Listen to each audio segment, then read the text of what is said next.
আসসালামু আলাইকুম রাঁধুনি বন্ধুরা, কেমন আছেন সবাই? আশা করি সবাই ভালো আছেন। আমন্ত্রণ জানাচ্ছি মোনাস কিচেনে। আজকে আপনাদের সাথে শেয়ার করব মজাদার মিক্সড স্প্যাগেটি রেসিপি। স্পেশালি এই মিক্সড স্প্যাগেটিটা খেতে ভীষণ মজার। বিকেলের নাস্তায় অথবা অতিথি আপ্যায়নে আমরা এই স্প্যাগেটিটা এভাবে মজা করে রান্না করে নিতে পারি। আর আজকে স্প্যাগেটিটা আমি একটু স্পাইসি করে রান্না করব। আশা করছি রেসিপিটা আপনাদের ভালো লাগবে। চলুন তাহলে রেসিপিটি দেখে নেই। প্রথমেই 200 গ্রাম মুরগির বুকের মাংস নিয়ে এভাবে কিউব কিউব করে কেটে ধুয়ে নিয়েছি। এবার এই চিকেনটা ম্যারিনেট করে রাখবো। ম্যারিনেটের জন্য দিচ্ছি একসাথে পেস্ট করে রাখা আদা আর রসুন হাফ চা চামচ, 1 চা চামচ সয়া সস, 2-3 চিমটি গোলমরিচের গুঁড়ো। এবার সব কিছু একসাথে খুব ভালোভাবে মিশিয়ে রেখে দিতে হবে 10 থেকে 15 মিনিটের জন্য। চিকেনটা ম্যারিনেট করে তারপর চিংড়িটাও এভাবে ম্যারিনেট করে রাখবো।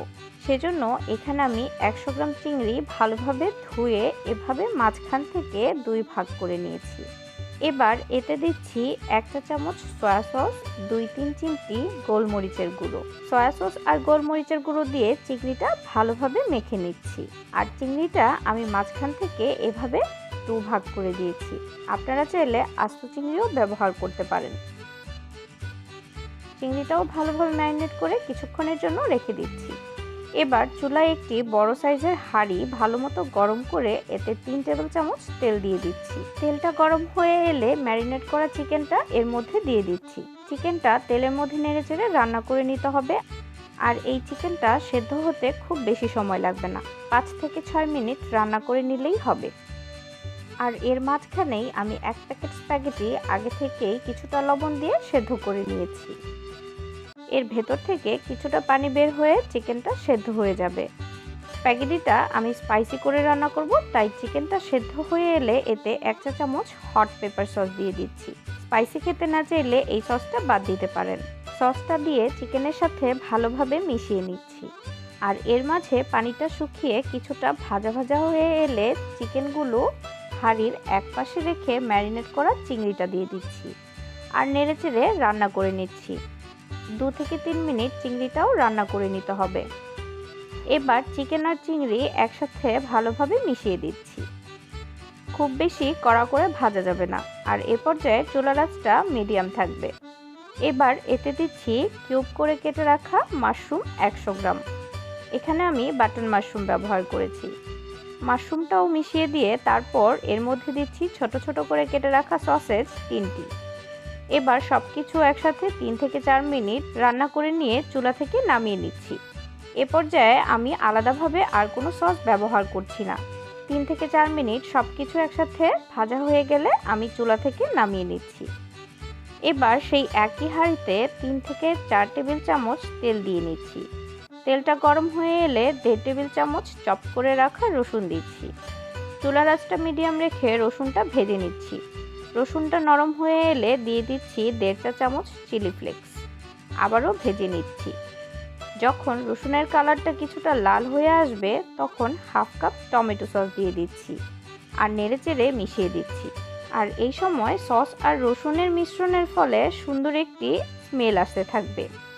সসটা মিশে যাওয়ার পর দিয়ে দিচ্ছি 1 চা চামচ গোলমরিচের গুঁড়ো, 1.5 টেবিল চামচ oyster সস, 1.5 টেবিল চামচ সয়া সস। আবারও সব ভালোভাবে মিশিয়ে দিচ্ছি। আর দিচ্ছি 2 চা চামচ হট পেপার সস। আবারও বলছি, ঝাল না খেতে চাইলে বাদ দিতে পারেন। এবার দিচ্ছি 1 চা চামচ ফিশ সস, 2 চা চামচ চিনি, স্বাদমতো লবণ। আবারও সব কিছু ভালো মতো মিশিয়ে দিচ্ছি। আর কিছুটা পানি দিচ্ছি যাতে সসগুলো পুড়ে না যায়। কিছুক্ষণ পর সসগুলো থেকে তেলটা ভেসে আসলে আমি আগে থেকে সেদ্ধ করে রাখা স্প্যাগেটিগুলো 2-3 বারে একটু একটু করে দিয়ে দিচ্ছি। এতে সসের সাথে মেশাতে সুবিধা হয়। আর বাচ্চারা যখন খাবে তখন আপনি হট সসটা একটু বাদ দিয়ে নেবেন। এতে ঝালের পরিমাণ কমবে, তবে এর টেস্টের কোনো হেরফের হবে না। সসের সাথে স্প্যাগেটিটা মিশিয়ে নেওয়ার পর দিয়ে দিচ্ছি কিউব করে কাটা ক্যাপসিকাম 1 কাপ। আর তারপর দিচ্ছি ভেজে রাখা চিকেন, চিংড়ি, মাশরুম আর সসেজের মিশ্রণটা। এবার দুটি চামচের সাহায্যে ভালো মতো নেড়েচেড়ে মিশিয়ে দিতে হবে আর লবণটা চেক করে নিতে হবে। আমি আরও কিছুটা লবণ দিয়ে দিচ্ছি। সব কিছু ভালোভাবে মিশিয়ে যাওয়ার পর আমাদের রান্নাটা কিন্তু কমপ্লিট। দেখতেই পাচ্ছেন এর লুকটা কতটা ইয়ামি হয়েছে। এবার শুধু গরম গরম পরিবেশনের পালা।